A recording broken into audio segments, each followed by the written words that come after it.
जी प्रणाम। मैं बहुत खुश हूँ मेरे को आपसे फिर से मिलने को मिला।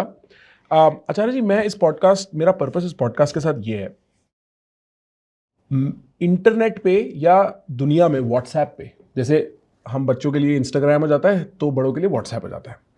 उस पर हर आदमी ये बोल तो देता है कि मैं ना अपना जीवन भगवत गीत के अनुसार जीता हूँ, पर मेरे को नहीं लगता किसी ने या तो भगवत गीत पढ़ा है और जिसने पढ़ा है उसने समझा है। मैं चाहता हूँ इस कॉन्वर्सेशन के एंड तक मैं बेसिक से एडवांस तक एक आदमी को भगवत गीत की अंडरस्टैंडिंग आपके थ्रू पहुंचा सकूं।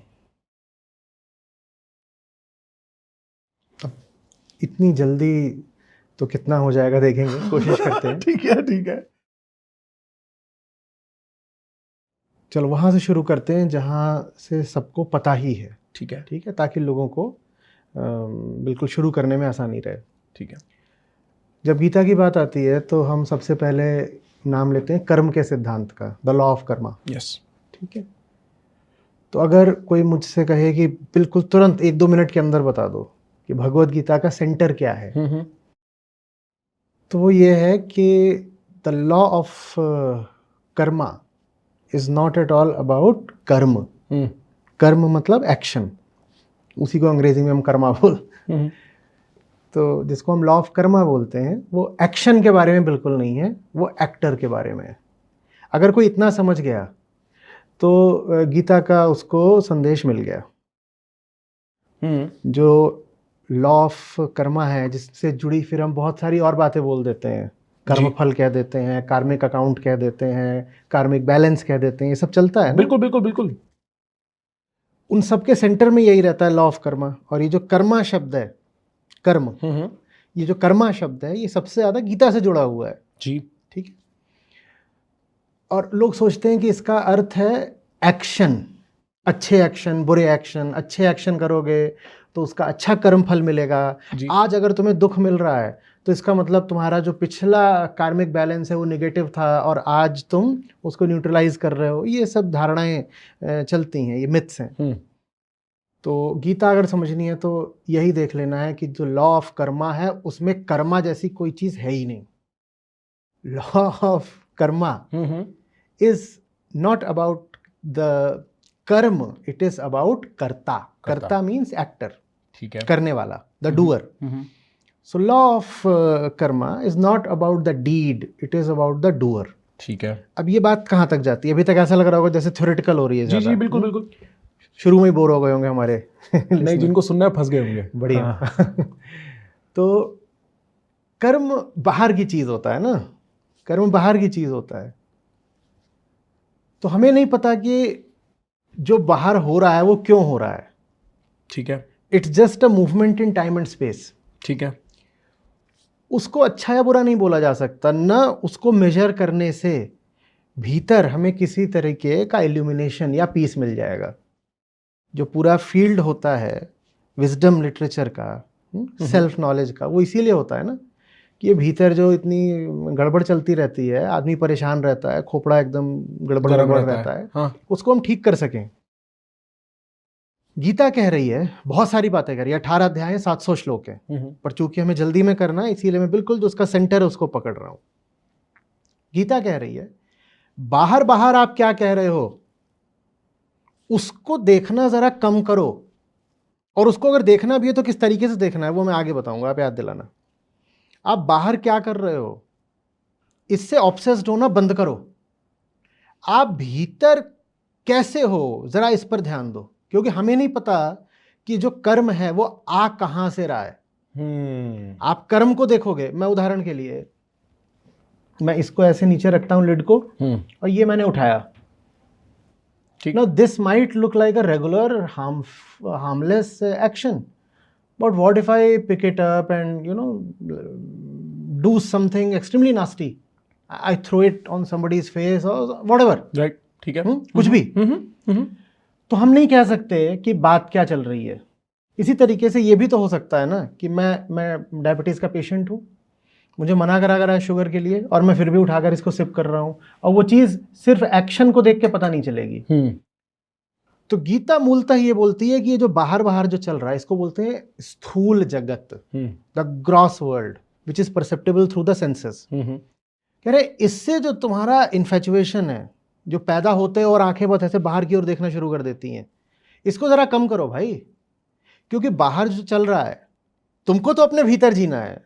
हमको ऐसा लगेगा अभी हम इस हॉल में जी रहे हैं। The fact is you are living in your own inner world and I am living in my own inner world. और अगर भीतर पेन है तो बाहर के पेन से ज़्यादा खतरनाक होता है। बिल्कुल। और बाहर का पेन टॉलरेबल हो जाता है अगर भीतर पेन ना हो। बिल्कुल। ऐसा भी होता है कई बार कि बाहर पेन होता है पर भीतर से हम जॉयफुल होते हैं। तो लॉ ऑफ कर्मा ये है कि कर्म नहीं, कर्म के सेंटर को देखो। सेंटर माने वो कर्म कहाँ से आ रहा है, वो कर्म कहाँ से आ रहा है। What is the state of the actor, the doer. यही जो एक्टर या डूअर है ये हम है, ये हम है। उसको सेल्फ बोलते हैं या आई या ईगो, वो सब एक है। एक्टर, डूअर, एक्सपीरियंसर, सेल्फ, आई, ईगो, सब्जेक्ट, सब एक है। द सब्जेक्ट, ये सब एक है, ये सब एक है। और हमारा सारा ध्यान किस पे रह जाता है, ये कैसा है, वो कैसा है, मैं लग कैसा रहा हूँ, मैं अच्छे काम कर रहा हूँ कि नहीं कर रहा हूँ, कुछ डूज हैं मैं उनको फॉलो कर रहा हूँ ना, मैं डोंट्स को अवॉइड कर रहा हूँ ना। ये सब एक्शन के लेवल पे बातें हैं, कर्म के लेवल पर। गीता कहती है कर्म की चिंता करना छोड़ दो, जो एक्टर है, डूअर है, करता है, सेल्फ है, उसको देखना शुरू कर दो। उसको देखना शुरू कर दिया तो बाहर जो भी तुम करोगे उसकी फिक्र करने की जरूरत ही नहीं। गो फ्लाई फ्रीली, जो भी करोगे वो मस्त होगा। So that's the reason why most people I have felt over these decades probably refuse to understand the Gita. It's a subconscious thing. कोई नहीं बोलेगा कि मैं जानबूझ के गीता नहीं समझना चाहता। लेकिन शायद हमारे भीतर कुछ बैठा है जो Gita, and when I say Gita, that's synonymous with wisdom literature, all kinds of wisdom inputs. हम उसको समझना नहीं चाहते क्योंकि अगर हम उसको समझेंगे तो हमें खुद को देखना पड़ेगा, सेल्फ ऑब्जर्वेशन। बिल्कुल। और अगर खुद को देखेंगे तो बहुत सारी चीज़ें जो हमने बाहर खड़ी कर रखी हैं, अपनी जो बिलीव्स बना रखी हैं, अपने मोड्स ऑफ एक्शन बना रखे हैं, हमको दिखाई देगा वो सब हॉलो है, वो हॉलो है। ठीक है। और उससे भी ज़्यादा एक और खतरनाक बात होगी, जब बाहर आपने कोई स्ट्रक्चर खड़ा कर रखा होता है ना एक्शन का, तो काम करना आसान हो जाता है। मुझे पता है कि मुझे क्या करना है, मुझे क्या करना है, मुझे सारे रूल्स फॉलो करने हैं, मुझे सारे डूज फॉलो करने हैं। मेरी पर्सनैलिटी के हिसाब से जो चीज़ मैच करती है मुझे वो करनी है। और कुछ कुछ काम है जो मुझे नहीं करने हैं, वो काम इसलिए भी नहीं कर रहे हो सकते हैं क्योंकि वो सोशली डिसअप्रूव्ड है, या हो सकता है वो काम मैं इसलिए नहीं करूं क्योंकि मेरी पर्सनल लाइकिंग नहीं है। The moment you stop bothering for action, you leave the actor to act freely, there is a tremendous vacuum and it scares the hell out of you. Right. आपको नहीं पता कि आपको करना क्या है और आप पूरे तरीके से मुक्त हो भीतर से कुछ भी करने के लिए। तो जो सहारा होता है ना कि पहले से ये एक गाइडलाइन मिली हुई है, एक डायरेक्टिव मिला हुआ है, अब बेटा ये कर लो, इतने साल के हो गए हो, अब सुबह उठे हो तो ये कर लो, अब सोशल कंपनी में हो तो ये कर लो, अब यूनिवर्सिटी में हो तो ये कर लो, अब वर्क प्लेस में हो तो ये कर लो, वो जो सहारे हैं वो छिन जाते हैं। So that's the reason probably I said we refuse to understand Gita and wisdom. I understand. It's about us. Right. It's not about our actions in the first place. And if we are right, then actions fall in place. Right. मैं एक बार, क्योंकि आपने पूरा सार दिया, मैं एक बार बताता हूँ मैं क्या समझा, आप मेरे को बताना सही से समझा कि नहीं। आपका ये कहना है कि गीता का सार है जिसको पॉपुलरली लोग लॉ ऑफ कर्मा कहते हैं, और लॉ ऑफ कर्मा कर्म के बारे में है ही नहीं, कर्ता के बारे में है। और इसका एक बहुत अच्छा एग्जाम्पल ये हो सकता है कि जब अर्जुन कृष्ण से पूछ रहे हैं कि मैं युद्ध लड़ूं कैसे, बात युद्ध की है ही नहीं, बात अर्जुन के मन की बहुत है। बढ़िया, बहुत बढ़िया। ये बात मैं सही समझा? परफेक्ट। और जो मैं ये लॉ ऑफ कर्मा के मॉडर्न मैनिफेस्टेशन देखता हूं ना, ये बेसिकली स्वर्ग नर्क की जो बहुत हेवन हेल की प्रिलिमिनरी बेसिक थिंकिंग के एक्सटेंशन ही है कि तूने कुछ गलत किया होगा इसलिए तेरे साथ। और वो जो थिंकिंग है जी, वो आती है जो एक्टर है उसकी इग्नोरेंस से। See, now we are taking the whole thing one notch higher. Yes, yes. मैं भीतर से कुछ हूं, मैं this self, this me, the subject that you said, मैं कुछ हूं और मैं जानता नहीं मैं कौन हूं, पर मैं एक्सपीरियंस करता हूं कि मैं हूं। मैं बोलता हूं, मैं ऐसे बोलता हूं मैं। अब यहाँ पे कोई मैं तो है नहीं, यहाँ पे हम सर्जरी कर लें, सीटी स्कैन, एमआरआई, एक्सरे, कुछ कर लो, यहाँ पे कोई मैं नहीं निकलेगा। ठीक, अच्छा साहब यहाँ भी निकल सकता है, यहाँ निकल सकता है, कहीं नहीं निकलने वाला, कुछ नहीं निकलने वाला। पर हमें लगता है, हमें एक्सपीरियंस होता है कि मैं हूँ। या यहाँ पे है मैं हूँ, कहाँ है मैं, बताओ मैं कहाँ है, ठीक। ठीक बात। So we experience it but we do not know of it. बिल्कुल we have no idea where that is springing up from, ठीक है। हमें नहीं मालूम। और बच्चा पैदा होता है, ठीक वहीं से उसको उसी समय से एक मैं की फीलिंग रहती है। Note the word feeling, it's an experience, it's the feeling. या उसको अच्छे से पता होता है कि अगर यहाँ पे वो लेटा हुआ है पालने में, क्रिडल में, आप क्रिडल में ऐसे मारोगे वो शायद नहीं रोए, पर आप उसके पाँव पे ऐसे कर दोगे रोना शुरू कर देगा। तो उसको पता होता है कि मैं हूं और मैं ये बॉडी हूं, आई एम द बॉडी। तो ये फंडामेंटल इल्यूजन इसको कहा जाता है, अहम देहास्मि, आई एम द बॉडी। अब मैं हूं और मैं बॉडी हूं और मैं लगातार भीतर से फील कैसा कर रहा होता हूं। कोई भी बच्चा पैदा होता है तो क्या करता है, हंसता है, जॉयफुल होता है, क्या करता है, रोता है। इंसान को भी देखो तो पूरी जिंदगी बेचैन ही रहता है, कभी वो परेशान है, कभी एम्बिशियस है, कभी उसको कोई सक्सेस मिल भी गई तो उसको ही डर लगा हुआ है कि सक्सेस छूट ना जाए, छिन ना जाए। हाँ बिल्कुल बिल्कुल। पहले तो कोई चीज हाथ नहीं आती, अब हाथ आ गई तो अब ये इनसिक्योरिटी रहती है कि वो चली ना जाए। बिल्कुल। तो भीतर एक लगातार बेचैनी बनी रहती है। So it would be very safe and logical to say, we are proceeding step by step, कि ये जो मैं है इसका ही दूसरा नाम बेचैनी है। ठीक है। क्योंकि कभी ऐसा होता नहीं कि मैं है पर बेचैन नहीं है। क्या कभी ऐसा होता है? Except for very rare moments of joy, very rare moments of immersion in some kind of intimacy, right. उन मोमेंट्स में शायद एक फ्लीटिंग ग्लिम्स मिलती है कि मैं है पर बेचैन नहीं है। बिल्कुल। वरना अगर मैं है, if I am which you can call as consciousness, अगर Right. मैं हूं, मैं कॉन्शियस हूं, तो मैं साथ ही साथ थोड़ा सा रेस्टलेस भी हूं। बिल्कुल। If I am conscious, I am restless. Right. If I am restless, what will I do?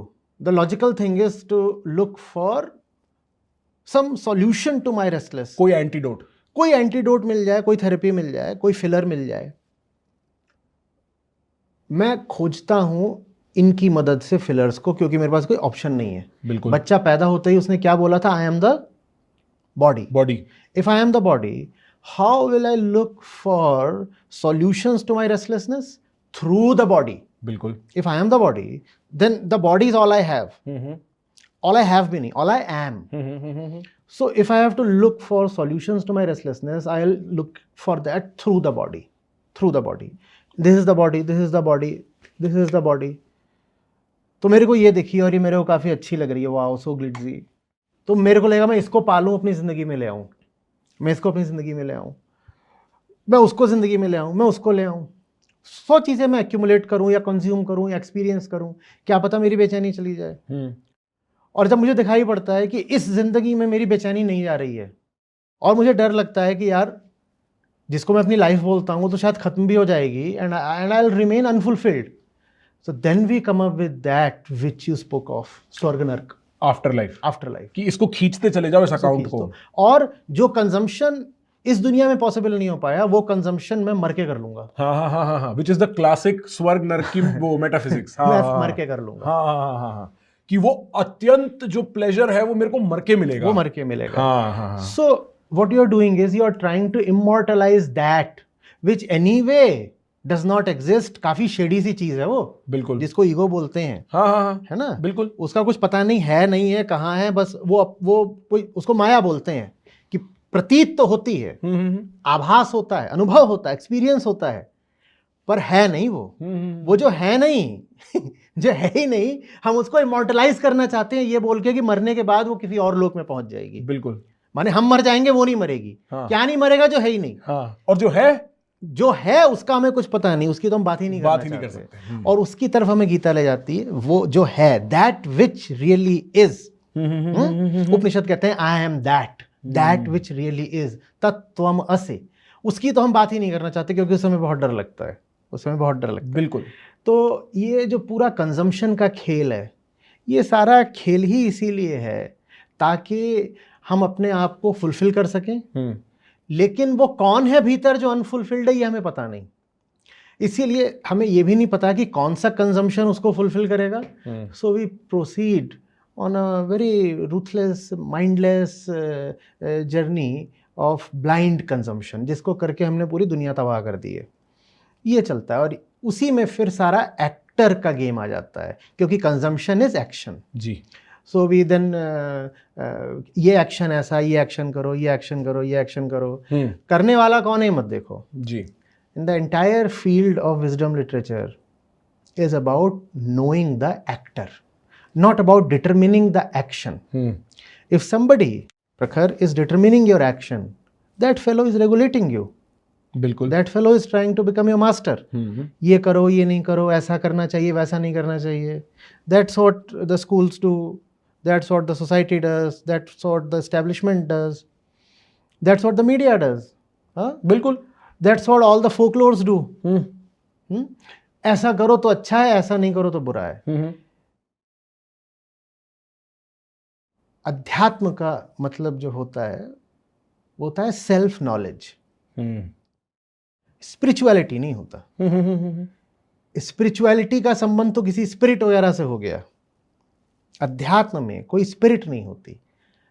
आत्म माने मैं को जानना, और मैं माने वो नहीं, वो जो अल्टीमेट मैं है, द फाइनल मैं, which is called the great self, आत्मा, वो नहीं। फिर ये जो भीतर ईगो बैठा है, अहंकार।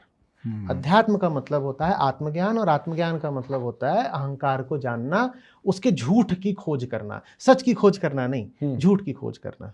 और ये हम जितनी बातें अभी बोल रहे हैं, ये सब गीता है। ये सब गीता है, प्योरली गीता है, ये प्योरली गीता है। मैं आचार्य जी एक बार फिर से कैचअप करने की कोशिश करता हूं, आप मेरे को बताना सही समझा कि नहीं। तो मेरे को ये बात समझ में आती है, इंसान को पता नहीं वो तो है कौन, उसने कभी अपने से तो पूछा नहीं, तो जो उसको दुनिया देती रहती है वो अपने मर्ज मिटाने के लिए उसे खाता रहता है। यही शायद जो हमारा एंटरटेनमेंट कंजम्पशन से लेके लार्जली सारे कंजम्पशन पैटर्न्स एक तरीके से अपनी चिंता, अहम की चिंता, और अहम और चिंता दो साथ में चीजें आती हैं। आपने कहा अहम को दबाने के तरीके हैं, चाहे वो रील स्क्रोलिंग है, चाहे वो चाय पीना है। हम खुद को भूल जाना चाहते हैं क्योंकि खुद को हमने मुड़ के कभी देखा नहीं, और जो मर्ज है वो खुद में है। ऐसा है जैसे कि आप 100 तरह की दवाइयां खा रहे हो जी, और डायग्नोसिस हुआ नहीं है। डायग्नोसिस हुआ नहीं है, मुड़ के देखा ही नहीं है पेशेंट को, डायग्नोसिस हुआ नहीं है। और उस मुड़ के देखने को गीता उस बारे में बात करती है। गीता सिर्फ उसी बारे में बात करती है। गीता आपको नहीं बताएगी कपड़े क्या पहनो, गीता आपको नहीं बताएगी खाना क्या खाओ, गीता नहीं कहेगी कि शादी करो कि नहीं करो, करो तो कैसे करो, पैसा कमाओ कि नहीं कमाओ, ऐसे समझो ना। ठीक ठीक। कृष्ण को अगर अर्जुन से सिर्फ युद्ध ही कराना होता तो उनका जो पूरा क्रेडिट था, और एक तरह से उनकी जो psychological, for want of a better word, dominance थी अर्जुन के ऊपर, वो ये भी कह सकते थे कि अर्जुन लड़ो, खत्म। ये 700 श्लोक हैं, इसमें कृष्ण कर क्या रहे हैं? अर्जुन को नहीं बार बार बोल रहे कि लड़ो, वो अर्जुन को बता रहे हैं अर्जुन तुम कौन हो, अर्जुन तुम कौन हो। और इस फेथ के साथ बता रहे हैं कि अगर अर्जुन समझ गया कि अर्जुन कौन है, अर्जुन के इल्यूजन्स क्लियर हो गए, तो अर्जुन अपने आप राइट एक्शन कर देगा। मुझे उसको राइट एक्शन प्रिस्क्राइब करने की जरूरत नहीं है। Bhagavad Gita in that sense is the epitome of liberalism. Right. I'll not push you towards a certain kind of action. I'll just clear your misconceptions, and then after that, I have faith that you will do what is right. Right. In fact, whatever you do will be right once you are internally clear. Once the actor, उसने अपना मन देख लिया है, अब उसको छोड़ दो, अब उसको मत बताओ कि तू ये कर, तू वो कर। अब वो तुम्हारे बताने से सुनने वाला भी नहीं है। हाँ। जो खुद को जानना शुरू कर देता है ना, वो बड़ी ठसक वाला आदमी हो जाता है, रिबेलियस आदमी हो जाता है थोड़ा सा। हाँ। वो फिर बहुत सुनता नहीं किसी की, not because he has ego की वजह से नहीं, अहम की वजह से नहीं। हाँ। तो वो एटीट्यूड प्रॉब्लम वाली बात नहीं है। बात ये है कि मुझे दिख रहा है कि ये पानी है, आप मुझे बार बार बोलो भी कि ये केरोसिन है, मैं मानूंगा ही नहीं। तो मैं कैसे मानूं? मैं कोशिश करूं तो भी नहीं मान सकता। वो वाली बात आ जाती है। मैं समझ गया।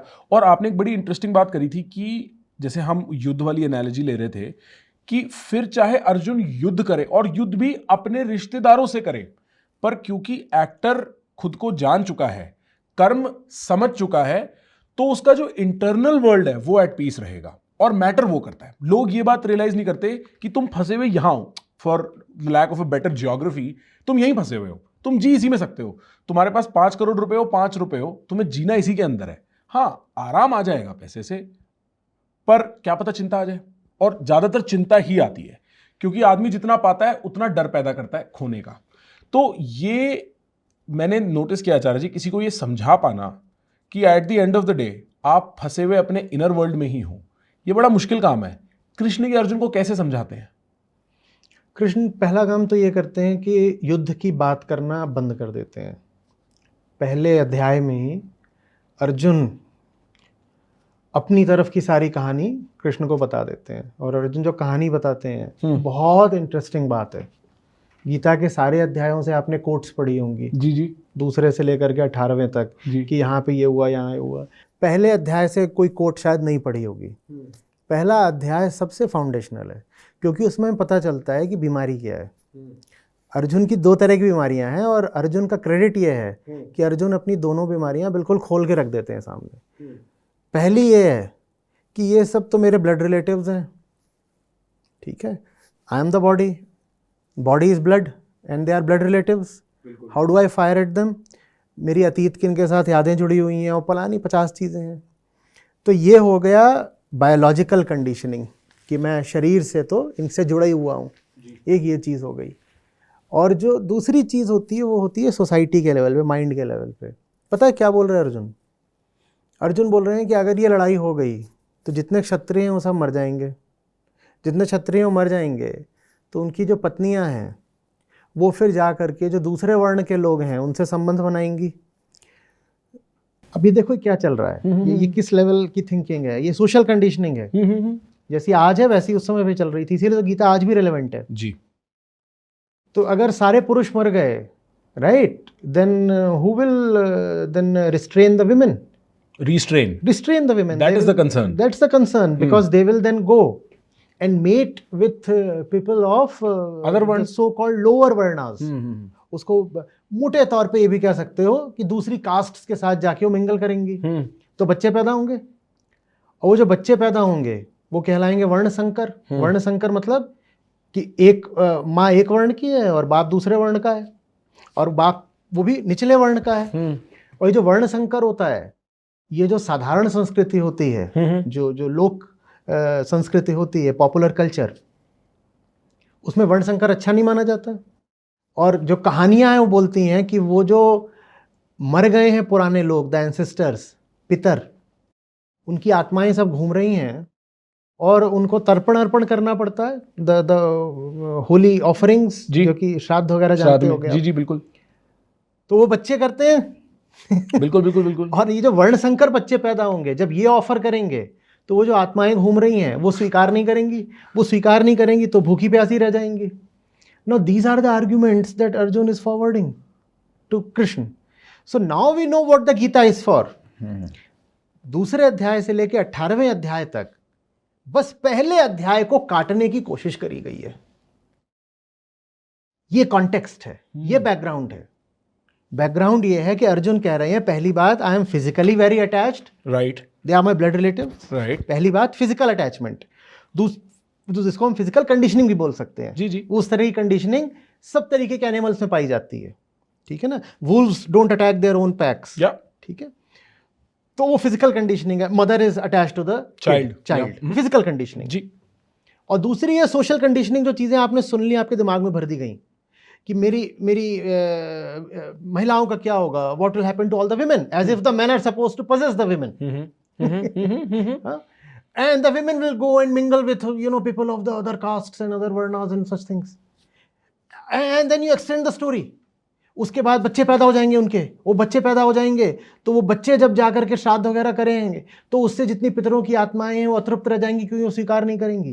अब कृष्ण ये सब सुन रहे हैं और कृष्ण कह रहे हैं, बाप रे बाप, ये तो कितना जबरदस्त लोड है इसके दिमाग में। ये कैसे लड़ेगा? हाँ, इस लोड के साथ तो हो चुकी लड़ाई, और इसीलिए फिर अर्जुन कह रहे हैं कि मेरे से गांडीव नहीं उठाया जा रहा, I can not fight.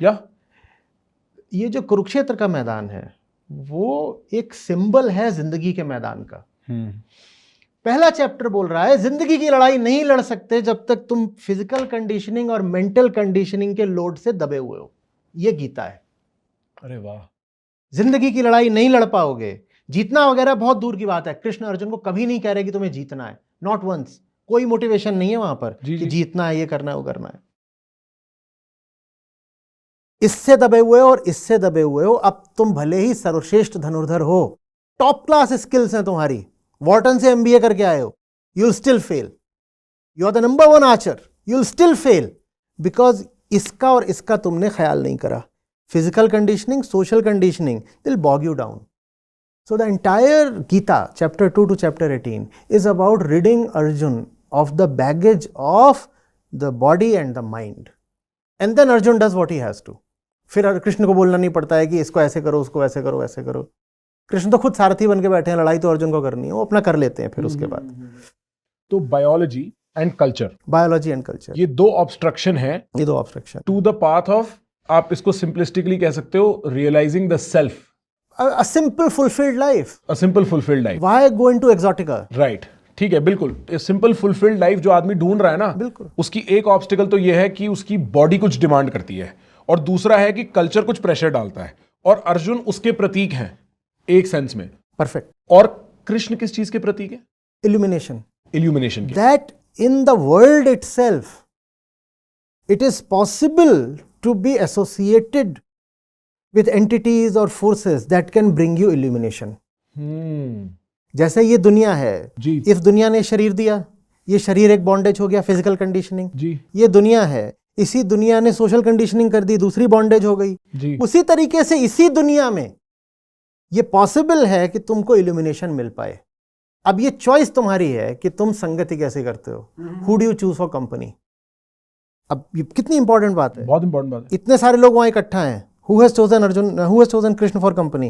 Arjun Only specifically. Arjun. And not only has he chosen Krishna for company, he has refused all other company. Yes.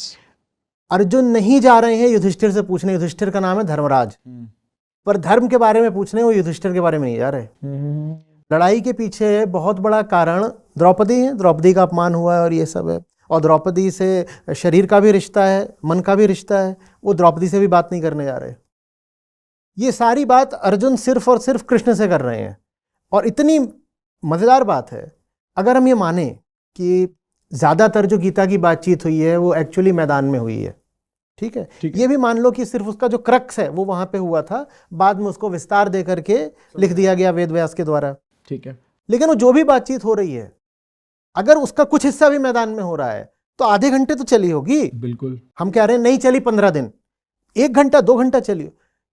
वहां पर बड़े से बड़े विद्वान भी मौजूद हैं, वहां भीष्म पितामह मौजूद हैं, कोई पूछने नहीं आ रहा कि ये दोनों क्या बात कर रहे हैं। एक बार को इमेजिन करो, दोनों तरफ सेनाएं खड़ी हुई हैं, लड़ने के लिए तैयार हैं, और अर्जुन और कृष्ण की बातचीत एक कोने में नहीं हो रही है। अर्जुन अध्याय 1 में कृष्ण से कह रहे हैं कि केशव, मेरा जो रथ है वो दोनों सेनाओं के बीचों बीच ले चलो। अब ये इधर खड़े हैं, वो उधर खड़े हैं, ऐसे ही होता था अरेंजमेंट पहले, इधर ये सब है, उधर वो है, जैसे टैंक बैटल होता है ना, बिल्कुल वैसे ही बीच में ले जा करके वो रथ को खड़ा कर दिया है। The chariot has been parked right at the centre and yet nobody is curious enough to come and enquire कि सर आप लोग बात क्या कर रहे हो। Strange, so strange, extremely strange. तो कोई और आ नहीं रहा, अर्जुन सिर्फ कृष्ण से बात कर रहे हैं, अर्जुन किसी और से बात नहीं कर रहे, और कृष्ण भी अपना मैसेज सिर्फ और सिर्फ अर्जुन को डिलीवर कर रहे हैं। That's what Krishna represents. There is the possibility of illumination and liberation right in this world, but you have to be very choosy about the company you keep. You have to choose the right one and only the right one. I have another question. फिर तो कृष्ण के सारथी specifically होने का भी कुछ purpose है, क्योंकि होने को तो कृष्ण उनके बड़े भाई भी हो सकते, जैसे युधिष्ठिर के पास नहीं गए, या भीष्म के पास नहीं गए, या गुरु द्रोण के पास नहीं गए।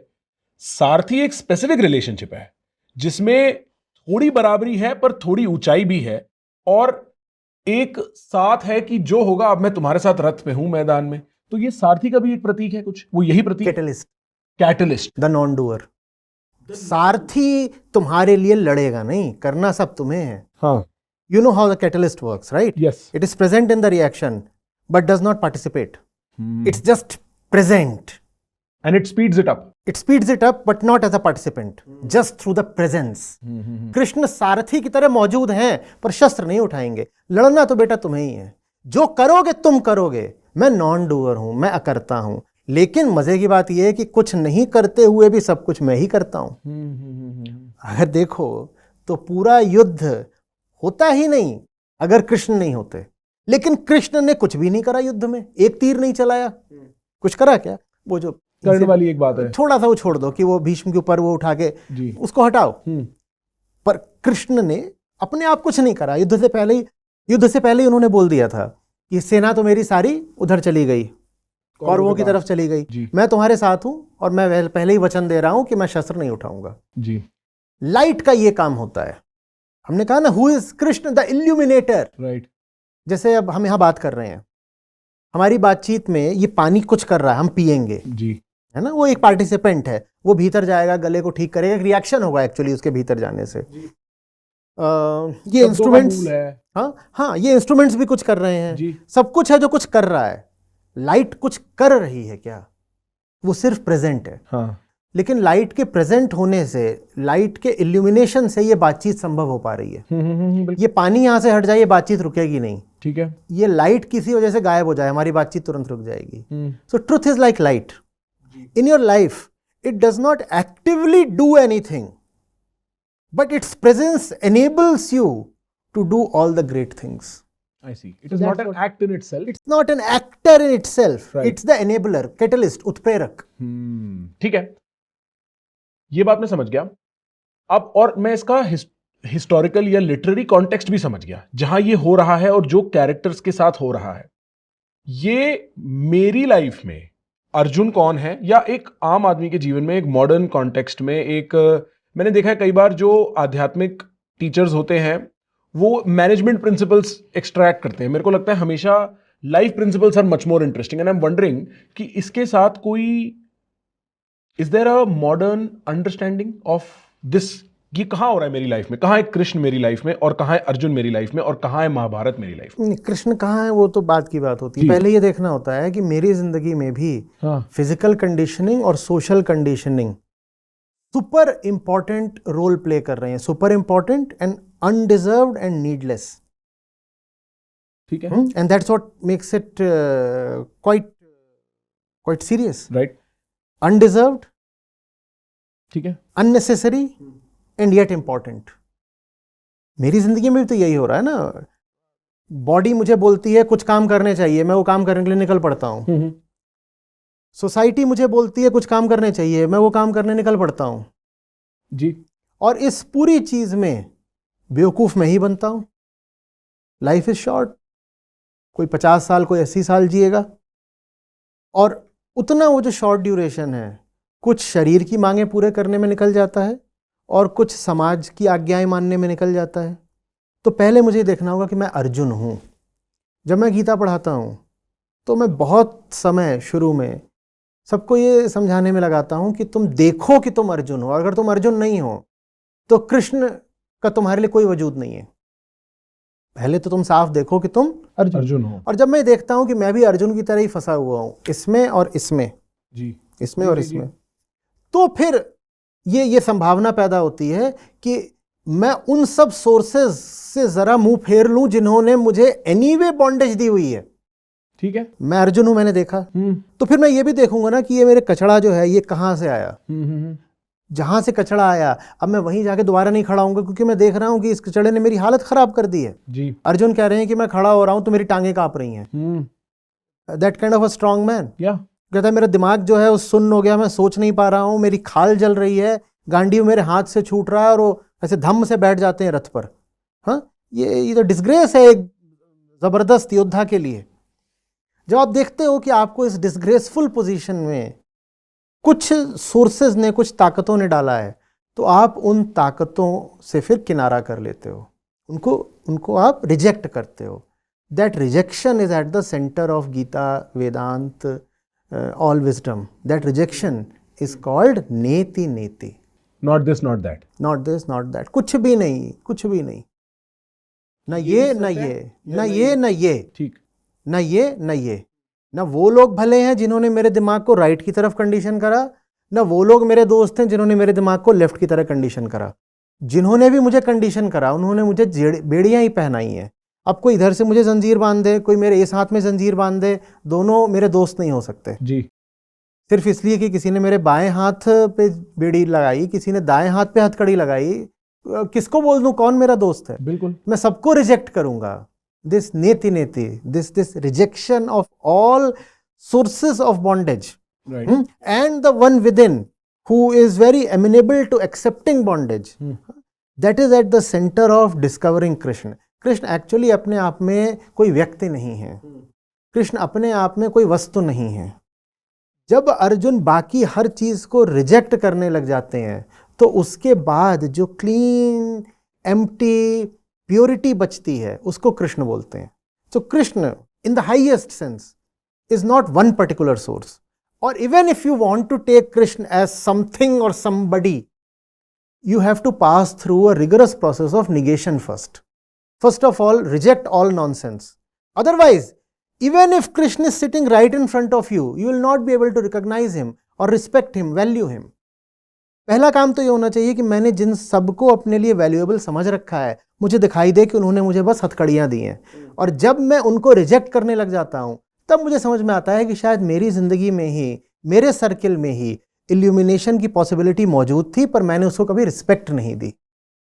एक सवाल है, सॉरी आचार्य जी, मैं क्योंकि आपने एक बात बोली वो बड़ा रेडिकल ख्याल है कि मेरे को सबने बेड़ियां बांध रखी हैं, और मेरे को लगता है ऐसी बात सुनते ही मेरे दिमाग में आता है पर मेरे माँ बाप ने या मेरे, आप समझ रहे हो, कोई तो होगा जिसने बेड़ी नहीं बांधी होगी। It is a very extreme way to think, is it not so? देखो थोड़ा टची हो जाता है जब हम अपने माँ बाप की बात करते हैं, क्योंकि हमारा उनसे इज्जत का और प्यार का रिश्ता है। जी जी जी। तो उनकी नहीं बात करते, हम अपनी बात करते हैं। ठीक है। एक लड़का एक लड़की हो सकते हैं, आपको प्रकृति रिप्रोडक्शन के लिए, प्रोक्रिएशन के लिए काबिल बना देती है। आप 16-18 साल के होते हो तभी से, आप 16 के हो, 18 के हो, आप 26 के हो, आप 30 के हो, इसी एज में आमतौर पर बच्चे होते हैं, 35 के हो मैक्सिमम। एक 25 साल का लड़का या लड़की कितने होशियार होते हैं? कुछ नहीं। आप अपनी ऑडियंस को जानते होगे। मैं तो अपने आप को भी इतना समझता हूँ मूर्ख हूं मैं। हाँ। अब अगर बच्चे पैदा हो जाते हैं तो आप भगवान हो गए क्या? नहीं।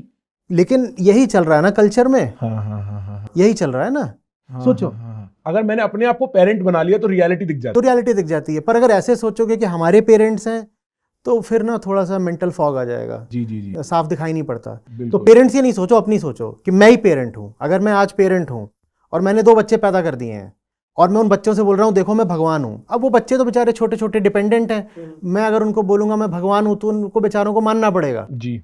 ये गलत बात है ना। मैं समझ गया। गलत बात है। मैं अगर उनका भगवान बन रहा हूं तो मैं उनको बॉन्डेज ही दे रहा हूं, तो पेरेंट्स भी बॉन्डेज ही देते हैं। मैं समझ गया। आदमी क्योंकि एक बहुत मास वैक्यूम है, एक एबिस है, जैसे कई जगह कहा गया है, उसकी जगह आदमी सहारा एक्सेप्ट कर लेता है और उसको भी नहीं पता होता बच्चा होता है ना। उसकी कंडीशनिंग ऐसी होती है कि अब 3 साल का बच्चा क्या निगेशन करेगा, उसको क्या पता लगना है कि ये सहारा बनता जा रहा है या जो भी है।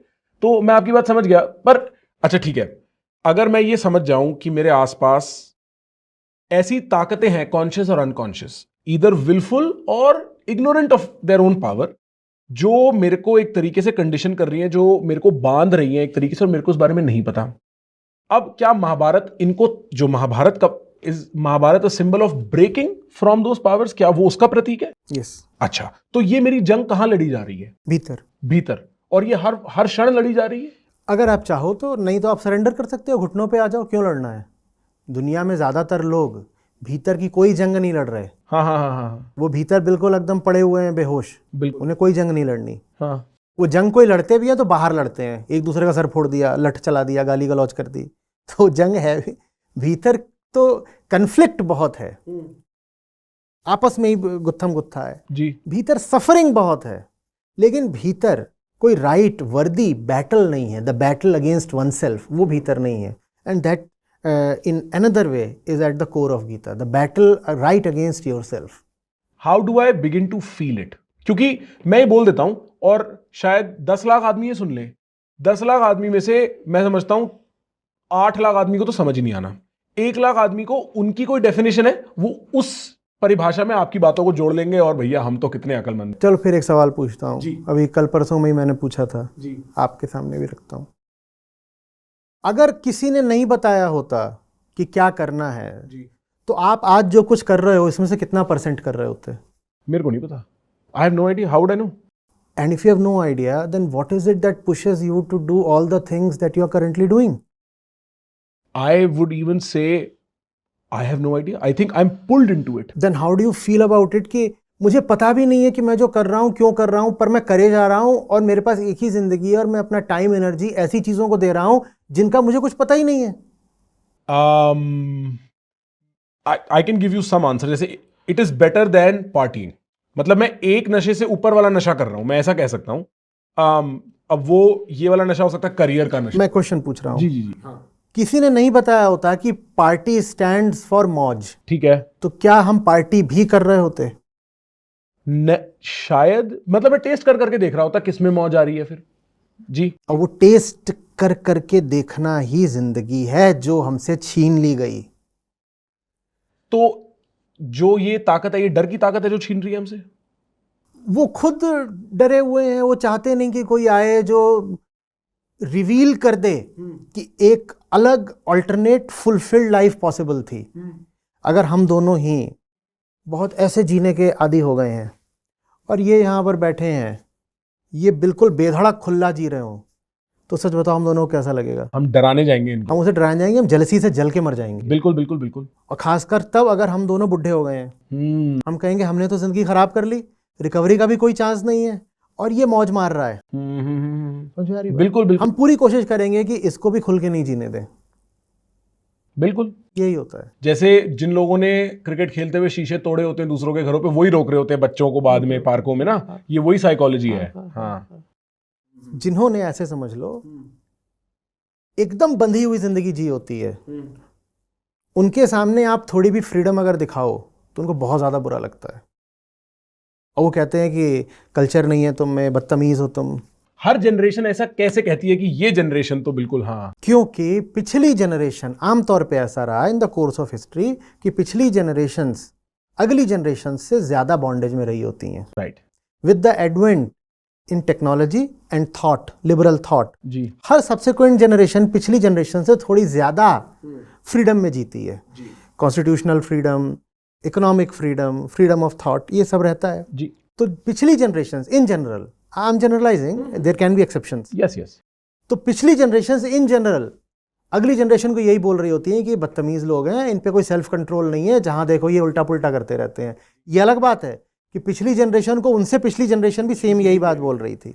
तब MTV को गाली देते थे, अब इंस्टाग्राम को गाली देते हैं. बात तो वही है ना. और फैक्ट ये है कि आज जिनको गाली पड़ रही है ना, वो भी यही कर रहे होंगे. 20 साल बाद अगर क्लाइमेट चेंज वगैरह ने हमको छोड़ दिया और इनके बच्चे हुए, तो ये अपने बच्चों को यही बोल रहे होंगे कि इनमें कल्चर नहीं है और इनमें कोई डिसिप्लिन नहीं है. जी. सिर्फ Gen X से Gen Y, Gen Y से Gen Z से Gen Alpha, यही चेंज होता जाता है. Sentence remains the same. Right. तो एक्चुअली ये टेस्ट कर पाना कि मेरे अंदर एक जंग है, वो आप थ्रू ट्रायल एंड एरर करते हो. थ्रू मे बी एक बार के लिए सबको हटाओ, मैं अपना जीवन सोच के देखता हूं, मैं समझ के देखता हूं मेरे को किस चीज में इंटरेस्ट है. और इसी प्रोसेस को शायद यूथ कहते हैं, क्योंकि आदमी गलती करते जाता है, ये नहीं करते जाता है और उसके थ्रू विजडम अक्वायर करता है. आपको गलती करने की भी अनुमति नहीं होती ना. जी जी जी, मैं समझ गया. वो आप नहीं अलाउ करते कि गलती करो. जी. आप समझ रहे? तो आपको एक बहुत रिजिड फ्रेमवर्क दे दिया जाता है, उसी रिजिड फ्रेमवर्क में डिफाइन हो जाता है ये कर लोगे तो तुम सक्सेसफुल हो, ये कर लोगे तो तुम एक फेलियर हो. जो सक्सेसफुल भी हैं वो उसी फ्रेमवर्क के भीतर सक्सेसफुल हैं. वो जो फ्रेमवर्क है वो एक होली ग्रिल है जिसको वायलेट करने की आपको परमिशन नहीं है. ज़्यादातर लोगों को पता भी नहीं है कि वो एक ऐसे एक ग्रिल के भीतर एनकेज्ड है कि ऐसे जैसे होता है ना कि जेल के भीतर फ्रीडम मिली हुई है. ज़्यादातर लोगों को पता भी नहीं है कि उनकी जो पूरी फ्रीडम है वो एक जेल के भीतर की फ्रीडम है. जैसे वो जोक है ना कि एक मछली दूसरे से कहती है पानी कैसा है, कौन सा पानी, पता ही नहीं हम पानी में हैं. हाँ. या इससे भी आगे बढ़ा सकते हो कि एक्वेरियम के भीतर दो मछलियां हैं और दोनों एक्वेरियम को ही सागर समझ रही हैं. जी जी जी. उनको पता भी नहीं है कि वो एनकेज्ड है, क्योंकि वो बचपन से वो पैदा ही एक्वेरियम में हुई थी. और जो अकेली मछली है या कह लो 5-7 और मछलियां हैं जिसकी वो कंपनी कर सकती है, उन्होंने भी कभी सागर नहीं देखा. तो ये सब एक दूसरे को क्या बता रही हैं? एक्वेरियम ही सागर है. So that's the way we live. ये तो बात हो गई लिबर्टी की और एक्सप्लोरेशन की. अब एक कंसोलिडेशन भी है जिसके बारे में मेरे ख्याल से जो पहला श्लोक है जहां यदा यदा हि धर्मस्य, और धर्म वर्ड निकल के आता है गीता में. वो धर्म एक लेवल ऑफ कंसोलिडेशन, एक रास्ता होगा ना, या वो अनेक रास्ते हैं फिर? Everything right comes under the umbrella of धर्म. ठीक है. Everything that is right comes under the umbrella of dharma, because dharma is just one thing. ठीक है, देखो ऐसे समझो, अभी तक जो हमने बात करी 100 बातें होती नहीं है अध्यात्म में. ठीक है. 100 बातें अगर आपको पता चल रही हैं तो फिर आप उनके बीच की सेंट्रल यूनिटी नहीं देख पा रहे हो. हमने बात करी कि हमारी सारी समस्या ये है कि भीतर कुछ है जिसके साथ हम पैदा होते हैं जी. हमें जिंदगी भर उसका पता नहीं होता, लेकिन उसको पेसिफाई करने के लिए, उसको फुलफिल करने के लिए हम हाथ पांव चलाते रहते हैं. वो हाथ पांव चलाने से कुछ होता है नहीं. आदमी ऐसे ही पैदा होता है बेचैन और ऐसे ही तड़पता हुआ मर जाता है. हाँ, कुछ लोग इस बात को एक्सेप्ट करते हैं और कुछ ड्रामा करने में इतने माहिर हो जाते हैं कि वो कहते हैं नहीं साहब हम तो खुश हैं, हम तो फुलफिल्ड हैं. वो खुद ही को बेवकूफ बना, वो खुद को ही बेवकूफ़ बना लेते हैं. ठीक है, तो धर्म क्या होगा फिर?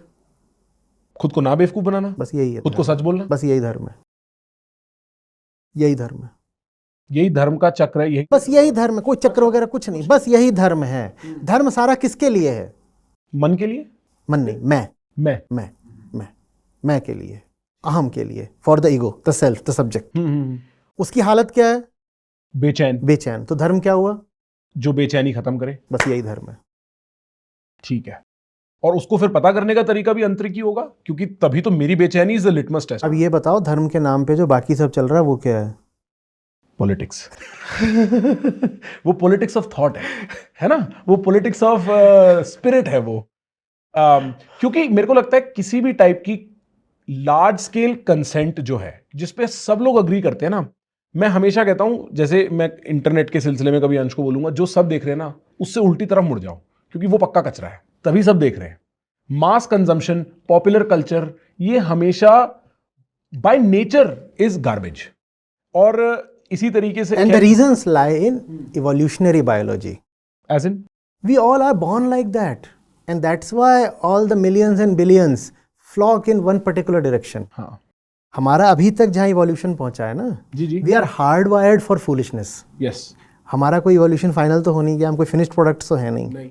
अभी ताज़ा जंगल से निकले हैं, कल ही निकले हैं जंगल से 4 सेकंड पहले. ठीक है, तो इतनी हम में नहीं अभी बुद्धि आ गई है, और जो the ability for self observation है वो हमारी बहुत अंडर डेवलप्ड है. And that is the reason behind all human suffering. So is this completion of development moksha, जैसे गीता में भी मोक्ष का कॉन्सेप्ट है? देखो, अगर उसको मैं कहूँ कि डेवलपमेंट का प्रोसेस एक दिन मोक्ष तक पहुंचा देगा, तो ये मोक्ष 2 कौड़ी का हो गया ना, क्योंकि इसमें ना तो कोई स्ट्रगल इन्वॉल्व है ना कोई चॉइस. जी. आप एक ट्रेन पर बैठे थे, ट्रेन मोक्ष तक पहुंच गई. वो काहे की ट्रेन है? वो एवोल्यूशन की ट्रेन है. इवॉल्व होते होते ट्रेन ने आपको मोक्ष तक पहुंचा दिया. आप तो ट्रेन में सो रहे थे, आपने क्या किया? कोई स्ट्रगल नहीं की, कोई मेहनत नहीं करी, तो वो मोक्ष बेकार होगा. मोक्ष का मतलब होता है जो भी आपकी कंडीशन है, अच्छी है बुरी है, भीतर से कितनी आपको बॉन्डेज है, बाहर से आपकी कितनी मजबूरियां हैं, उन सब के बावजूद स्ट्रगल करना. सो मोक्ष इज वॉरफेयर. मोक्ष इज रणक्षेत्र कुरुक्षेत्र. मोक्ष का मतलब ही यही है कि अपने एनिमीज को फाइट करना है जो भीतर है. उससे जो लिबर्टी मिलती है, वो जो एनिमीज को फाइट करना, उसके लिए हमने अभी एक वर्ड यूज किया था. क्या वर्ड था वो? नेति नेति. नीति नीति. नेति नेति. तो वो एक तो होती है फिजिकल स्लॉटरिंग, ऐसे मार दिया, और एक होती है कि वो जो भीतर थे, जो मुझ पे चढ़ के बैठे हुए थे, मैंने उनको निगेट किया. ये जो सारी फोर्सेस जिन्होंने मेरे को बांध रखा है, उनको धीमे धीमे ट्राई किया और रियलाइज करा ये नहीं. और ये सारी चीजों को देखने का एक तरीका हो सकता है. Our gods have feet of clay. वो सारे गॉड्स हैं, और वो बहुत ज्यादा ऐसा लग रहे थे ओवर पावरिंग है, टावरिंग है. And then I go and look at their foundations. I knock right at their feet and I discover they have feet of clay. इनकी तो बुनियाद ही नहीं है. Gods मतलब all the forces that tower upon us. बस. Very interesting. मेरे को I didn't mean to bring this up, but मेरे को याद है मैं शायद अष्टावक्र महागीत, ओशो के जो लेक्चर सीरीज है, उसके पहले 45 मिनट में वो भगवत गीत की बात भी करते हैं, और वो एक बात बोलते हैं जो कि मैं आपकी बात सुन रहा हूं तो मेरे को लग रहा है कि उसके थोड़ी कॉन्ट्रडिक्शन में हो सकती है, क्योंकि आपने एक बहुत ही कंसोलिडेटेड ऑब्जेक्टिव अंडरस्टैंडिंग दी है. मैं पकड़ सकता हूं आज गीता को, मेरे को पता है कि इसका अर्थ क्या है इस पूरी किताब का, 800 श्लोकों का, 700 700 श्लोकों का. ओशो कहते हैं कि अष्टावक्र के गीत के बारे में बात करेंगे। अष्टावक्र का गीत जो है ना वो बिल्कुल गणित सत्य है, उसमें कोई इंटरप्रिटेशन का स्कोप नहीं है।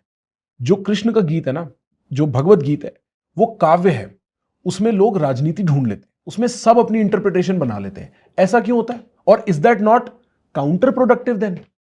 क्योंकि सब उसमें कन्वीनियंटली अपने आप को एल्बो कर लेते हैं। हाँ कर लेते हैं, लेकिन उसी वजह से भगवत गीता फिर प्रसिद्ध भी हो पाई। मैं इस समय पर भगवत गीता और अष्टावक्र गीता एक साथ पढ़ा रहा हूँ, ठीक है। कठोपनिषद, भगवत गीता, अष्टावक्र गीता और शून्यता सप्तति और सॉन्ग्स ऑफ सेजेस जी और लाउत्जू जी।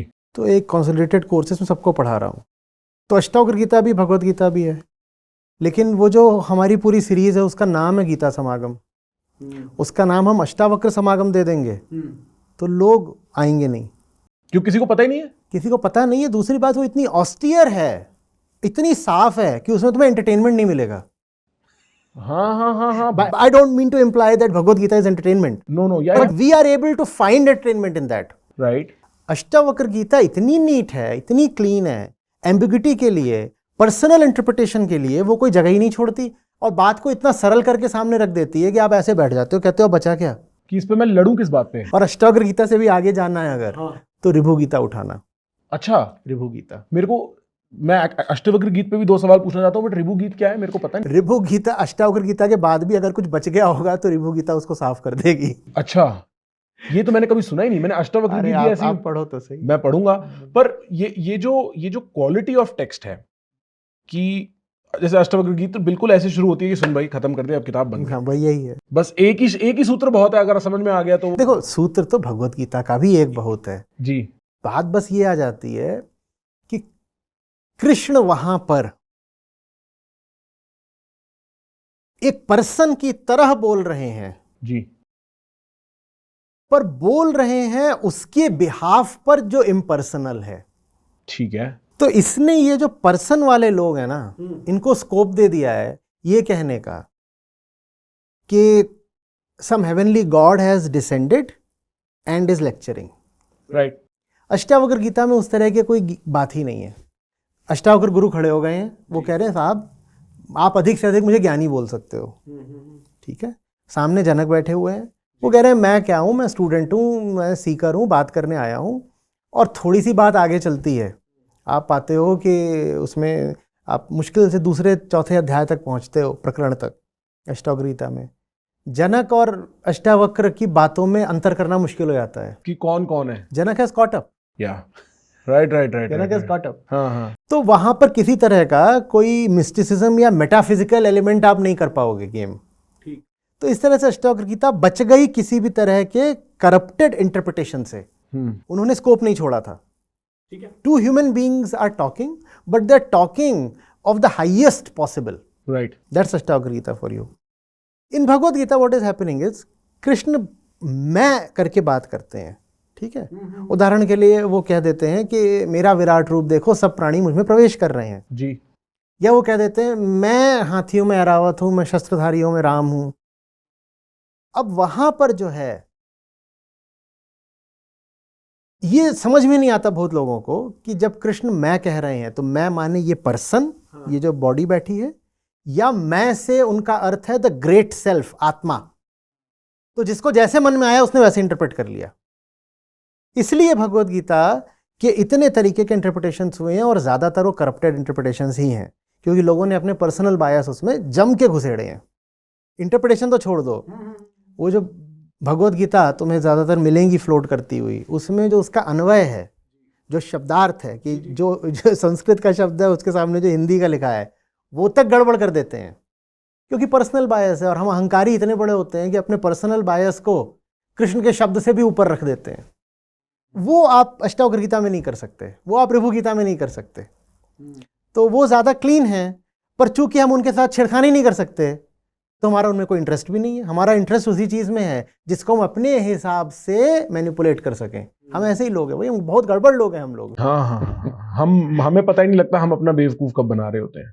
आप आचार्य जी बहुत ना the language you use to describe is so deeply philosophical. At least आज मैंने आपकी बहुत बातें सुनी है. कई बार आप काव्य मोड में भी होते हो कि मेरे को लग रहा है जब सुन रहे होंगे ना लोग, उन्हें समझना पड़ेगा कि भाई इसको पकड़े कैसे बात को. तो am I understanding this properly? क्योंकि भगवत गीत में Krishna from a contextless space एक कॉन्टेक्चुअल बात कर रहे हैं, लोग उसमें अपना मतलब जोड़ के उसको एक तरफ दूसरी तरफ ले जाते हैं. हाँ, Krishna has taken the liberty of speaking not merely as the representative of the truth, but as truth itself. That liberty Ashtavakra has not taken. Not taken. And because Krishna has taken that liberty, that also puts Bhagavad Gita in another sense above Ashtavakra Gita. क्योंकि वेदांत का आखिरी सूत्र तो यही है ना कि अहम ब्रह्मास्मि.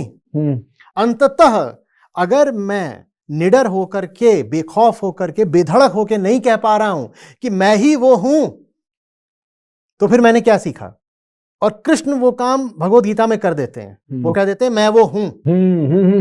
Many words. बिल्कुल बिल्कुल. मामेकम शरणम व्रज. वो ये नहीं कहते सत्य की शरण में जाओ, वो क्या कहते हैं? मेरी शरण में आओ. ठीक. और सिर्फ मेरी शरण, मामेकम, मेरी और मात्र मेरी ही शरण में आओ. बिल्कुल. ये काम अष्टावक्र नहीं करते.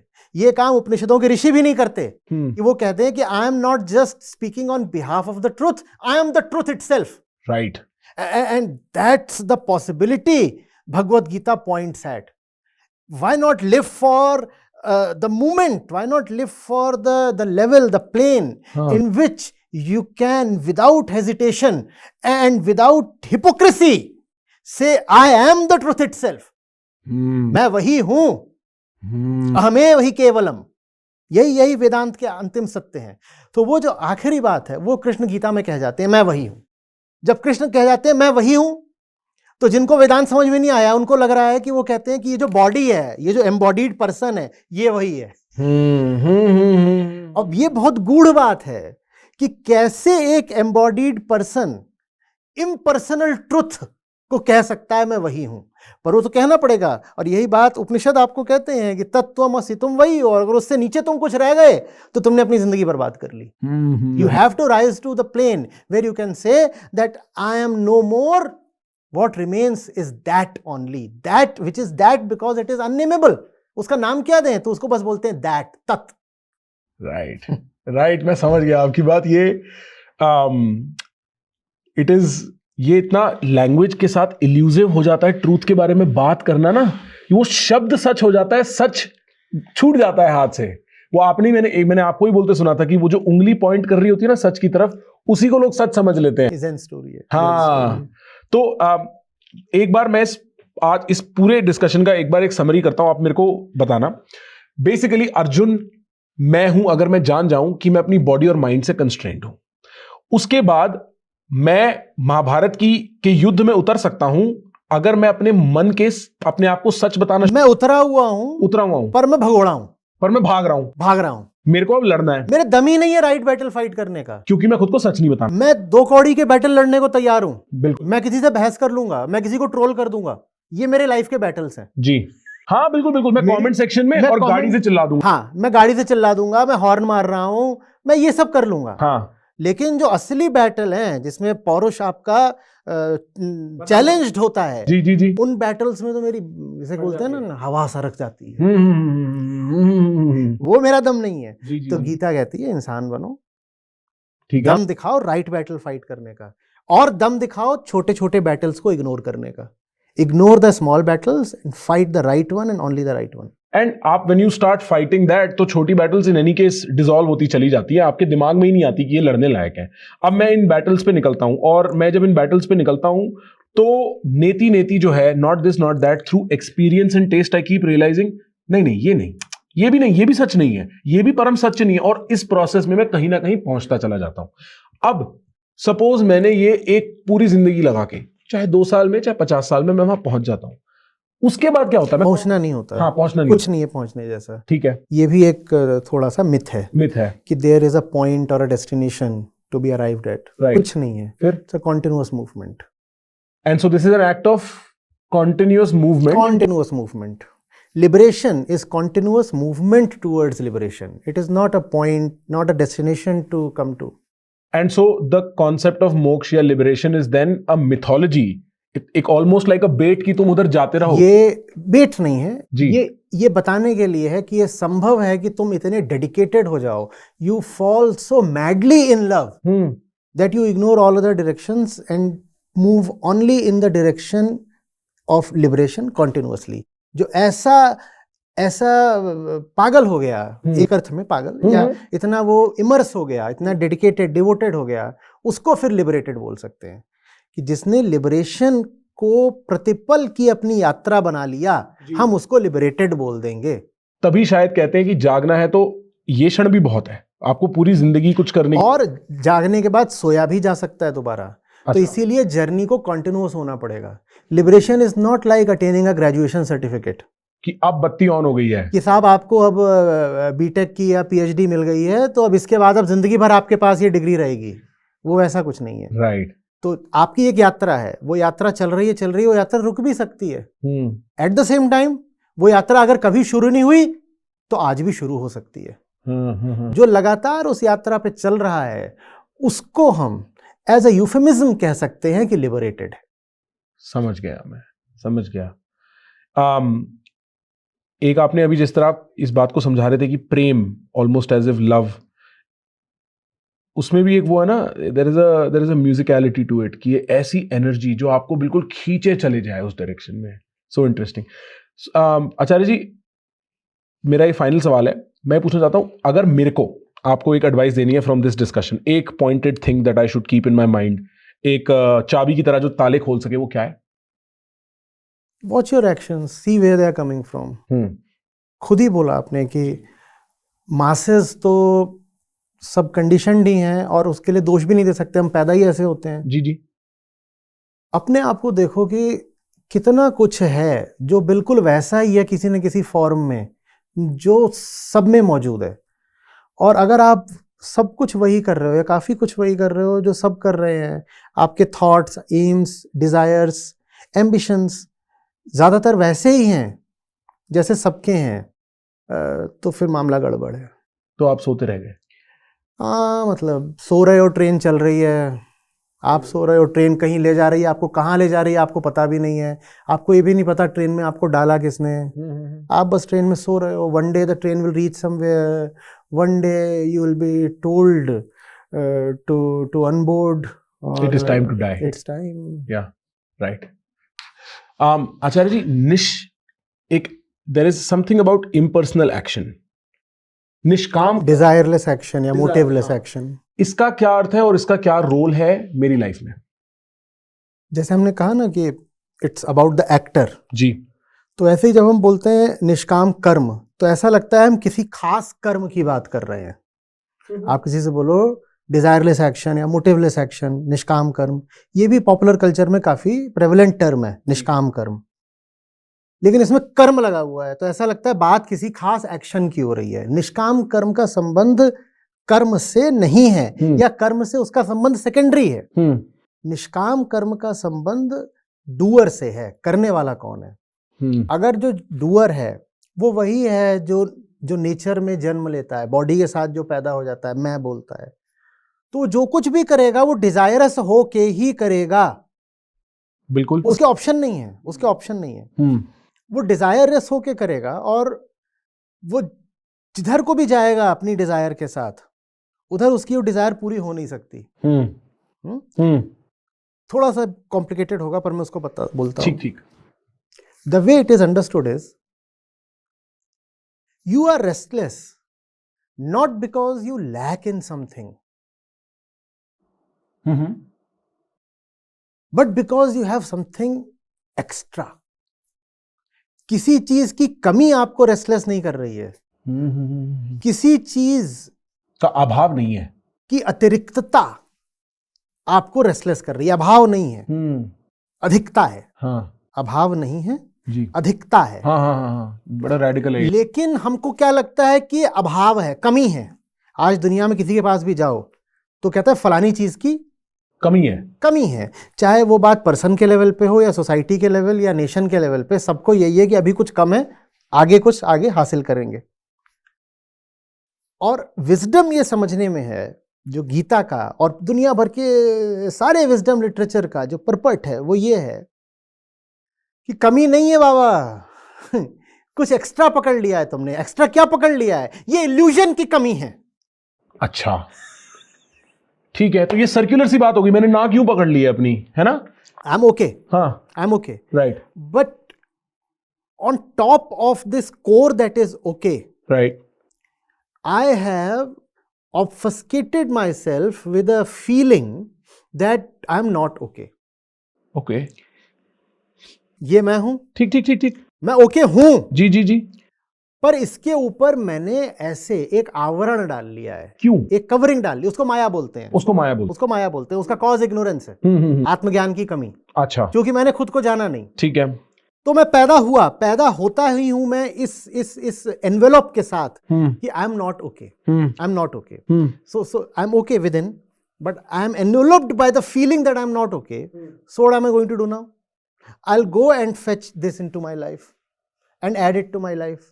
आई will add that to my life, this that, relationships, money, power, prestige, all kinds of numbers possible, मैं सब ऐड करूंगा। तो ये जो एनवेलप था ये क्या होगा? ये और बड़ा हो जाएगा, और बड़ा हो जाएगा। तो मेरी जो नॉट ओके की फीलिंग है वो क्या होगी? और ज्यादा हो जाएगी, वो और बड़ी हो जाएगी। तो मेरी टेंडेंसी टू एक्यूमुलेट क्या होगी? और चाहिए फिर तो ये और बड़ा हो जाएगा। Now that's a vicious cycle. Right the process of नीति नीति says don't add, reduce. Right you are moving in just the wrong direction. तुम्हारे पास कुछ एक्स्ट्रा है, हाँ तो तुम्हें उसको हटाना है, तुम्हें उसमें ऐड नहीं करना। पर आम आदमी की जो जिंदगी है वो एडिटिव होती है। बिल्कुल, हम ऐड करने के प्रोसेस में लगे रहते हैं जी। जबकि जिंदगी मिली है रिड्यूस करने के लिए। हाँ तो करना क्या है? वो काम करने होते हैं जो हमें रिड्यूस करने में मदद करें। For example, this discussion that we are having, right if it is fruitful, it will reduce something within you. Right If this discussion is fruitful, it will reduce something within you. You will walk out lighter, not heavier, not heavier, unburdened. unburdened. You have been reduced. Right. You have been reduced. So the purpose of life is reduction, not addition. हाँ समझ रहे बात को? ठीक ठीक। पर हम add करते चलते हैं। This is called desire.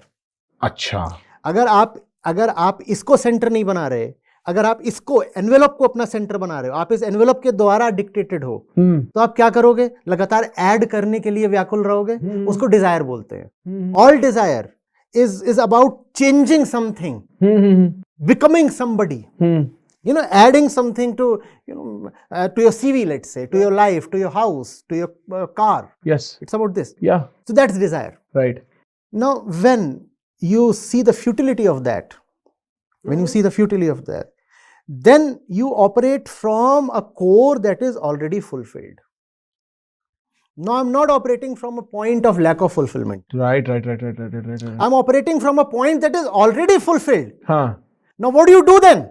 You don't do anything that will bring you fulfillment because you are fulfilled. I'm okay. already fulfilled. Now I'm already okay. So I'm not working to get okay. हाँ Then you kind of dance. Dance without any expectation for results. Now that is nishkam karma or desireless action. तो let me see if I understand. मैं एक example लेता हूँ। Suppose मेरा घर है, मैं हमेशा सोचता रहूं कि इस घर में इस सोफे की कमी है या इस लाइट की कमी है, तो मैं हमेशा व्याकुल रहूंगा और खरीदता रहूंगा। जितना और खरीदूंगा उतनी और कमी लगेगी, उतनी और कमी लगेगी, और खरीदता रहूंगा। अगर मैं एक स्टेप पीछे लेके देखूं कि ये तो परिपूर्ण है, अपने में काफी है, तो फिर मेरे को कुछ खरीदने की जरूरत, हाँ घर में हो सकता है कुछ खरीदना पड़े। ठीक ठीक ठीक। इट्स अबाउट सीइंग कि घर खाली है जी, तो भी मैं इसमें फंसा रहूंगा डिजायर में, और मैं घर को बहुत भर लूं मैं तो भी फंसा रहूंगा। अगर घर का एग्जाम्पल होगा तो उसमें एक खतरा है। लोग सोचेंगे अगर हमने घर खाली कर लिया तो लोड भी खाली हो गया। लोड उनका भी नहीं खाली होता जिन्होंने घर भर लिया, और लोड उनका भी नहीं खाली होता जो घर छोड़ छाड़ के जंगल में चले गए। ठीक, जंगल में जाने से लोड हट नहीं जाता, नहीं हटता। It's about seeing that these things have no direct bearing on fulfilment. हाँ, इनफैक्ट अगर मैं घर छोड़ भी रहा हूं तो वो भी एक तरह का एडिशन है। Now I am additionally credited to say I am a renunciate, या कि मैं तो त्यागी हूं। सीवी पॉइंट मिल गया। हाँ, सीवी पॉइंट मिल गया ना। हाँ। तू तो घर में अपना सामान रख के बैठा है, मैं तो त्यागी हूं। हाँ। सीवी पॉइंट तो उससे होना नहीं है। So it's about seeing that you are already okay and there is nothing in the world that can render you okay. I have a practical pushback. मेरे को जैसे क्या है, मैं किसी को बात बोलूंगा ना सड़क पे, वो बोलेगा भाई पर बिल्स पे करने हैं, घर में पैसा होना चाहिए। करो। हाँ, तो क्या फिर उस डिजायर की और काम? हाँ, बिल पे करो। हाँ, पर बिल पे करने से तुम ओके नहीं हो जाओगे, और बिल पे नहीं किया, चोरी चकारी कर ली, उससे भी तुम ओके नहीं हो जाओगे। हाँ, जो एक्सपेक्टेशन है कि ये यहां कुछ करके या कुछ ना करके मैं ओके हो जाऊंगा, वो एक्सपेक्टेशन हटा दो। कि बिल तो पे कर लो, बिल कर लो पे, पर उसमें आंसर मत ढूंढो। पर वो बिल पे करने को इतनी इंपॉर्टेंस मत दे दो कि मैंने बिल पे कर दिया तो जिंदगी संवार ली, या मैंने बहुत बड़ी गाड़ी का बिल पे कर दिया है, अब मैं ले आया, मैंने पार्क कर लिया अपने पोर्च में, हाँ, तो अब मैं बहुत बड़ा आदमी बन गया। हाँ, तुम गाड़ी रख लो तो भी नहीं हो जाओगे, तुम गाड़ी बेच दो तुम तो भी नहीं हो जाओगे। हाँ, हाँ, हाँ। ठीक है ना? गाड़ी में कभी था ही नहीं, इट्स अबाउट सीइंग कि इसका रिश्ता गाड़ी से था ही नहीं। है ही नहीं। इसका रिश्ता ना गाड़ी रखने से है ना गाड़ी बेचने से है। इसका रिश्ता न तो शादी कर लेने से है ना ब्रह्मचारी बन जाने से है। हाँ, तुम बाहर की दुनिया में कुछ हिला लो, हाँ, हाँ, उससे ये नहीं होगा। The moment you see you are here now, from here you are free to do whatever you want to. That free action is called desireless action. Absolutely free action. So free that it scares. I feel you, man. I understand this idea intellectually. How do I experience this? By not cultivating false hopes. अच्छा, अच्छा। And how do you not cultivate false hopes? हाँ, अभी जिनसे hope रखी हुई है उनको ठोक बजा के देखो, ये पूरी कर सकते हैं क्या? इस दुनिया में प्रखर एक चीज नहीं है जिसकी औकात हो कि तुमसे वादा करे और वादा पूरा भी कर दे। फॉल्स होप्स हैं सारी, सब फॉल्स होप्स हैं। You mean everything? एवरीथिंग। वो उस चीज की गलती नहीं है, चीज धोखेबाज नहीं है। हाँ। तुम उससे जो मांग रहे हो उस बेचारे की हैसियत ही नहीं है देने की। you have your girl. हाँ, You know, it's not her company or her body that you really want. yeah. There is something beyond that you are expecting from her, and बेचारी she is incapable of delivering that. And when she'll not deliver that, then you will feel wronged.